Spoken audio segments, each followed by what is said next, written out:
दोस्तों नमस्ते, जय माता दी। मैं अपने चैनल सोना मोदी लोगित नेहा मोदी लोगित दोनों पे आप लोग का स्वागत करती हूँ। एक छोटा सा शॉर्ट गिफ्ट लेके आई हूँ आप सबके लिए। आप लोग सुनिएगा और फुल वॉच करिएगा, कमेंट बॉक्स में जरूर बताइएगा। और सभी से रिक्वेस्ट है कि हमारे चैनल को ज़्यादा से ज़्यादा सपोर्ट कीजिए आप लोग। तो चलिए मैं सुनाती हूँ, आप लोग सुनिए। ससुरे से आई नदिया कंगना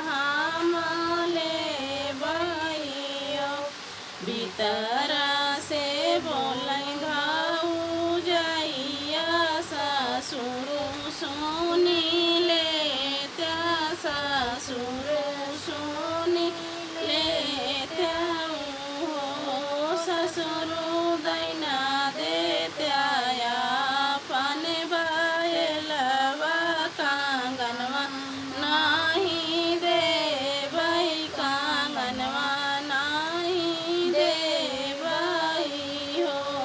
ससुर दैना देत्या पानी बायलावा कांगनवा नाही देवैयो आंगन में नाचैना नदिया बायला नाही लेबै बायला नाही लेबै हो भौजी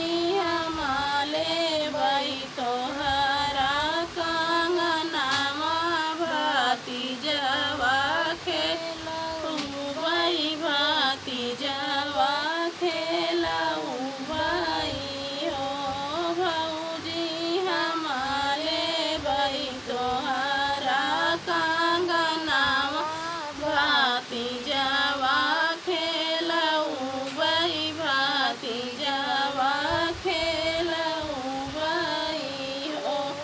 भीतरा से बोलै भाऊ जइया ता जेठ सुनी लेत्या ता जेठ सुनी लेत्या हो जेठ दैना देत्या अपन घोड़वा कांगनवा नाही देब कांगनवा